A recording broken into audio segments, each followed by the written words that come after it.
வணக்கங்க. வணக்கம். இன்று டீலிமிட்டேஷன் பற்றி காங்கிரஸ் மூத்த தலைவர் திரு பீட்டர் அல்ஃபோன்ஸ் ஐயா அவர்களிடம் ஒரு இன்டர்வியூ. காங்கிரஸோட நிலைப்பாடு வந்து இப்போ இந்த வருஷம் வந்து சற்றே மாறி இருக்குன்னு ஒரு குற்றச்சாட்டு வைக்கிறாங்க. தயாநிதி மாறன் சொன்ன குற்றச்சாட்டு, அதுக்கு நம்ம மறுப்பு. அதாவது தயாநிதி மாறன் ஏற்கனவே அவர்கள் எடுத்த ஒரு முடிவுக்கு அதற்கு வலு சேர்ப்பதற்கு பேசுவதை போல எனக்கு தோன்றுகிறது. அதாவது ஏற்கனவே நாம் சொன்ன டீலிமிட்டேஷனை பற்றி சொன்னவைகள் எல்லாம் நாடாளுமன்றத்திலே அவர்கள் தாக்கல் செய்த மசோதாவுக்கு முன்பு நடந்தவை. அப்பொழுதுதான் நம்ம ஃபேர் டீலிமிட்டேஷன் அதை பற்றிலாம் நம்ம பேசணும். ஆனா மோடி அண்ட் அமித்ஷாவிடமிருந்து அப்படிப்பட்ட ஒரு ஃபேர் டீலிமிட்டேஷன் என்றுமே கிடைக்காது என்பது அவர்கள் எப்பொழுது நாடாளுமன்றத்திலே அந்த மசோதாவை தாக்கல் செய்தார்களோ அன்னைக்கே நமக்கு தெரிஞ்சு போச்சு அவங்களுடைய மனதில் என்ன இருக்கிறது என்று சொல்லி. அதை நம்ம தோலுரித்து காண்பித்த பிறகுதான் அமித்ஷா உடையாந்து இல்ல நான் 50% எப்பவுமே கொண்டாந்துடுறேன், 1 மணி நேரம் பொறுங்க அப்படின்னு சொல்லி அவர் ரொம்ப அசிங்கப்பட்டு போனார். அதுல நாம் இவர்களிடமிருந்து எந்த ஃபேர்னஸ், அதாவது ஒரு நீதி நியாயம் எல்லோரையும் அரவணைத்துக் கொள்ள கூடிய ஒரு மனப்பாங்கை மோடியிடமிருந்தும் அமித்ஷாவிடமிருந்தும் ஒரு நாளும் தென்னிந்திய மக்கள் எதிர்பார்க்க முடியாது. அதை அரசியல் சாசன சட்ட திருத்தத்தின் மூலமாகத்தான் நம்முடைய உரிமைகளை நாம் உறுதி செய்ய கொள்ள வேண்டும். அந்த அரசியல் சாசன சட்ட உரிமை நமக்கு தரப்படவில்லை என்று சொன்னால் இந்நேரம் நாம் எல்லாரும் இதற்குள்ள நாம் 2ஆம் தர குடிமக்களாக ஏற்கனவே மாறி இருப்போம். அன்னை இந்திரா காந்தி அவர்கள் 25 ஆண்டுகள் இந்த மக்கள் தொகை சரிசமமாக்கப்படுகின்ற வரை இந்த நிலை தொடரும் என்று அவர்கள் எடுத்த அந்த முடிவு, அதற்கு அடுத்து அடல் பிஹாரி வாஜ்பாய் அவர்கள் அன்றைக்கு இருந்த காங்கிரஸ் கொண்ட கட்சிகள் கொடுத்த அழுத்தம், மாநில கட்சிகள் கொடுத்த அழுத்தத்தின் காரணமாக அவர் எடுத்த 25 ஆண்டுகளின் முடிவுகளின் காரணமாகத்தான் நாம் இன்று பாதுகாப்பாக இருக்கிறோம். இந்த அரசியல் சாசன சட்ட திருத்தம் மட்டும் இல்லைன்னு வச்சுங்க, மோடி என்றைக்கு பிரதமர் ஆனாரோ அன்றைக்கே நம்முடைய நிலைமை முடிஞ்சிருக்கும். போன தேர்தலையே அவர் இதை பண்ணியிருப்பார். அந்த அரசியல் சாசன சட்ட பாதுகாப்பு நமக்கு இருக்க போய்தான் மோடியால் நம்மை கை வைக்க முடியல. இப்ப அவங்க என்ன நினைக்கிறாங்கன்னா, அரசியல் சாசன சட்டத்தை இந்த தேசம் ஒன்றாக இருப்பதற்காக நம்முடைய முன்னோர்கள் ஏற்பாடு செய்த மகத்தான கருவி என்று அவர் நினைக்கல. மாறாக என்ன நினைக்கிறாங்கன்னா, அவங்களுடைய தவறான கொள்கைகளை அமுல்படுத்துவதற்கு இருக்கின்ற தடையாக அரசியல் சாசன சட்டத்தை பார்க்கறாங்க. ஆகவேதான் அரசியல் சாசன சட்டத்தை உள்ளே நுழைஞ்சு அதை உடைச்சு தூர எரிஞ்சுட்டா தன்னை கேட்பதற்கு ஆள் கிடையாது, தங்களை யாரும் கட்டுப்படுத்த முடியாது, நாம் நினைத்ததெல்லாம் செய்யலாம் என்று அவர்கள் நினைப்பதற்கு காரணம் இன்னைக்கு இந்த அரசியல் சாசன சட்டம் அவர்களுக்கு மேலே ஒரு கத்தி போல தொங்கி கொண்டிருக்கிறது. ஆகவேதான் நாம் ரொம்ப கவனமா இருக்கணும். இப்பொழுது என்ன நினைக்கிறார்கள் என்று சொன்னால், அவர்கள் ஒரு சட்டத்தை அமுல்படுத்துவதன் மூலம் நமக்கு அரசியல் சாசன சட்ட உரிமையாக இருக்கக்கூடிய இந்த தொகுதி மறுவரையை ஒரு மியர் ஸ்டாட்யூட்டரி ரைட்டாக மாற்ற பார்க்கிறார். ஒரு what is a constitutional right, அதை ஒரு ஸ்டாட்யூட்டரி ரைட்டாக மாற்ற பார்க்கிறாங்க. கான்ஸ்டிடியூஷனல் ரைட்டா இருந்தா தான் நமக்கு இது என்றைக்குமே நமக்கு இது பயன் தரக்கூடிய ஒரு ஏற்பாடாக இருக்கும். ஏன்னா இதுல 2/3 மெஜாரிட்டி வேணும். இப்ப இதை ஒரு சாதாரண சட்டமாக இருந்துன்னு வச்சுங்க, இதற்குள்ள பாருங்க பாராளுமன்றத்தில் எதிர்கட்சிகள் இல்லாமலேயே 10 சட்டத்தை இதுவரைக்கும் நிறைவேற்றிருக்காங்க. அவங்களுக்கு யாரும் சட்டமன்றத்துக்கு பாராளுமன்றத்துக்குள்ள இருக்கணுங்கிற அவசியமும் இல்லை, அவங்க பாராளுமன்றத்தை மதிக்க போறதும் இல்லை, அவங்க பாராளுமன்றத்திற்கு வரப்போவதும் இல்லை. அவங்களுக்கு வேண்டியதெல்லாம் அவர்கள் நினைத்ததை நம்ம நடத்த வேண்டும். அதற்கு யாரெல்லாம் தடையாக இருக்கிறார்களோ அவர்களை தேச விரோதிகள் என்று சொல்லணும். அவர்கள் மேல என்ஃபோர்ஸ்மெண்ட் டைரக்டரேட் ஏவணும், சிபிஐ ஏவணும், வருமான வரித்துறை ஏவணும், பொய் வழக்கு போடணும்.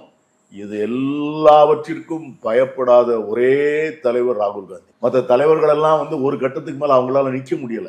சரத்பவார் ஆகட்டும், மமதா பானர்ஜி ஆகட்டும், நவீன் பட்நாயக் ஆகட்டும், உத்தவ் தாக்கரே ஆகட்டும், எல்லாரும் ஒரு கட்டத்துக்கு மேல மோடி அமித்ஷா மேல பயப்பட மாட்டாங்க. ஏன்னா எல்லாருக்கும் பயம் இருக்கு, ஜெயிலுக்கு போக பயம் இருக்கு, உயிருக்கு பயம் இருக்கு. உயிருக்கு பயமும் ஜெயிலுக்கு போக பயமும் இல்லாத ஒரே தலைவர் ராகுல் காந்தி மட்டும்தான். அதனாலதான் அவர் அதை எதிர்த்து நிற்கிறார். ஆகவே இன்னைக்கு நாம ரொம்ப கவனமா இருக்கணும். தென்னிந்திய மாநிலங்கள் மோடி அமித்ஷா சொல்றதை நம்பி ஏமாந்துடக்கூடாது. அவங்க இந்த 50 விழுக்காடு கூட்டுறோம்னு சொல்றது அதை மேலோட்டமா பார்த்தா அது ரொம்ப கவர்ச்சியா தெரியும். அது வந்து நம்முடைய ராமாயணத்தில் வருகிற மாரிசமான் மாதிரி. எப்படி சீதையை ஏமாற்றுவதற்காக ராவணன் வந்து மாரிசமான ஏற்பாடு செய்தானோ, அதை போல நம்முடைய தென்னிந்தியாவில் இருக்கிற சில அரசியல் கட்சிகளையும் பொதுமக்களையும் ஏமாற்றுவதற்கு மோடி அரசும் அமித்ஷாவும் சேர்ந்து ஏற்பாடு செய்திருக்கிற அந்த ஏற்பாடு தான் இந்த 50 விழுக்காடு என்கிற கூட்டி தருகிறோம் எல்லோருக்கும் என்று சொல்லுகிற மாரிசமா. அது 50 விழுக்காடு கூட்டிக்கு வந்தாலும் நம்முடைய பாராளுமன்ற பிரசன்ஸ் அது வந்து என்ன ஆகும்? அது வந்து உத்தரப்பிரதேசம், பீகார், ராஜஸ்தான், மத்திய பிரதேஷ் அந்த பெரும்பான்மையான ஜனத்தொகை கொண்டிருக்கின்ற மாநிலங்களுடைய உறுப்பினர்கள் எண்ணிக்கை கூடுகின்ற போது அவருடைய எண்ணிக்கை மிக அதிகமாக கூடி நம்ம வந்து நம்முடைய குரலை பாராளுமன்றத்திற்குள்ள வந்து அப்படியே ஸ்ட்ராங்குலேட் பண்ணிடுவோம். இன்னைக்கு வந்து வடகிழக்கு மாநிலங்களை பார்க்குறோம். இன்னைக்கு வடகிழக்கு மாநிலங்களில் என்னாச்சு? அவங்க வந்து 25 பேர் இருக்காங்க. இந்த 25 பேரும் துண்டு துண்டாக இருக்கிறாங்க. மிசோரம், மேகாலயா, அசாம், மணிப்பூர், திரிபுரா.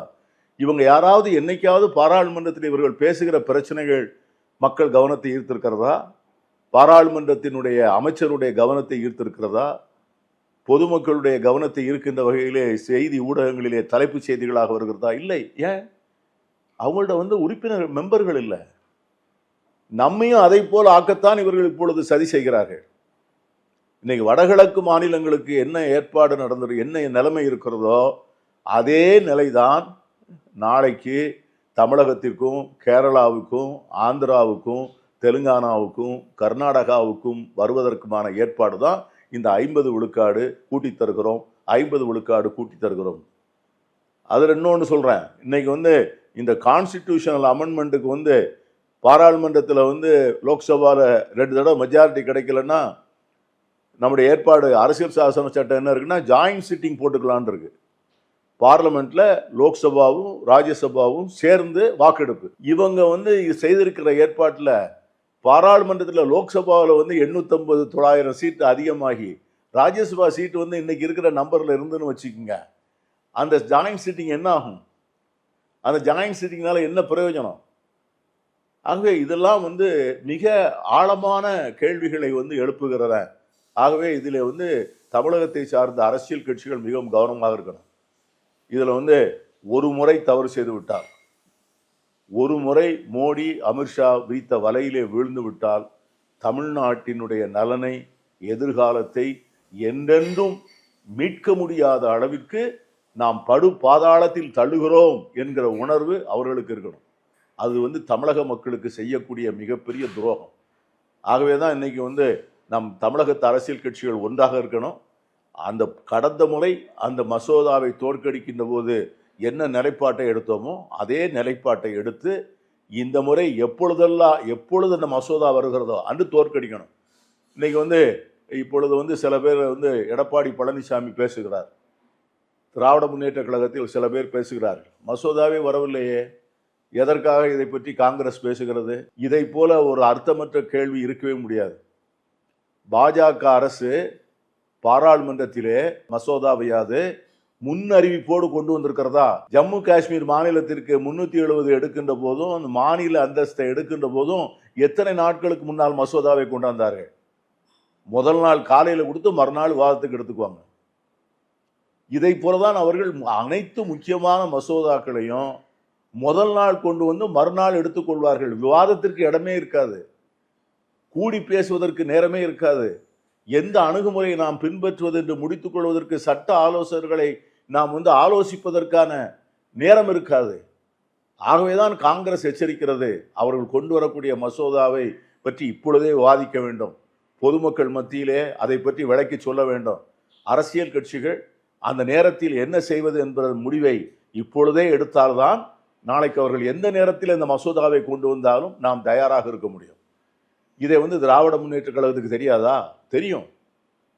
ஆனாலும் கூட அவர்கள் இப்பொழுது காங்கிரஸை குற்றம் சாட்ட வேண்டும் என்பதற்காக சொல்லுகிறார்களே ஒழிய இந்த மசோதாவினுடைய நலனை, இந்த மசோதாவில் ஒளிந்திருக்கிற தீமைகளை முற்றிலுமாக உணர்ந்தவர்களாக அவர்கள் பேசவில்லை என்றே நான் கருதுகிறேன். இப்போ 2023 அஸ்ஸாமில் வந்து டீலிமிட்டேஷன் கமிஷன், அந்த கமிஷன் முன்னெடுத்த அந்த தொகுதிகளை சீரமைத்ததில் வந்து நிறைய சர்ச்சைக்கு உள்ளானது.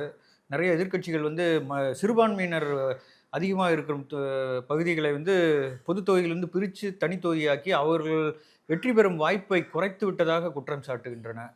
அது மாதிரி இந்தியா ஃபுல்லாக இவங்க பண்ணுறதுக்கு வாய்ப்பு இருக்குன்னு சொல்கிறாங்க. அதாவது இப்போ இப்போ மோடியும் அமித்ஷாவும் இந்த டீலிமிட்டேஷனை கொண்டு வர வேண்டும் என்று நினைப்பதனுடைய முக்கியமான நோக்கமே பாராளுமன்றத்திலே எண்ணிக்கையை வந்து கூட்டணும் என்பது அல்ல, மகளிருக்கான இட ஒதுக்கீடு கொடுக்க வேண்டும் என்பது அல்ல. அவருடைய முக்கியமான நோக்கமே அப்படின்னு கேட்டீங்கன்னா தொகுதிகளை மறுவரை செய்ய வேணும். அதுதான் அவங்களுக்கு இப்ப இருக்கிற ஒரு அவங்களுடைய ஹிடன் அஜெண்டா அதுதான். ஏன்னா அவர்களுக்கு 2029 தேர்தலை அவர்கள் பார்க்கின்ற போது தெரிகிறது, இன்னைக்கு இருக்கிற இந்த நம்பர், இன்னைக்கு இருக்கிற present strength of the Lok Sabha, இன்னைக்கு இருக்கிற தொகுதிகளுடைய வரையறை இப்படியே இருந்தால் தாங்கள் தோற்பது 100 விழுக்காடு உறுதி என்று அவர்களுக்கு தெரியும். ஆகவே அந்த தோல்வியை வந்து எப்படி தவிர்ப்பது என்பதற்காக பலவிதமான குயுக்திகள், ஷார்ட்கட் மெத்தட்ஸ், அதை வந்து கான்ஸ்டிடியூஷன்ங்கிற போர்வையில கொண்டு வருவதற்கு முயற்சிக்கிறாங்க. அதுதான் வந்து இந்த டீலிமிட்டேஷன், மறுவரையறை. இவர்கள் இந்த மறுவரையறை எப்படி செய்வாருங்கிறத நம்ம 2 மாநிலத்துல பார்த்துட்டோம். ஒன்று அசாம், இன்னொன்று காஷ்மீர். இந்த 2 மாநிலங்கள்லையும் இவங்க தொகுதிகளை வந்து எப்படி வரையறை செய்து கொண்டார்கள் என்பதற்கு அசாமில் வந்து உதாரணம்.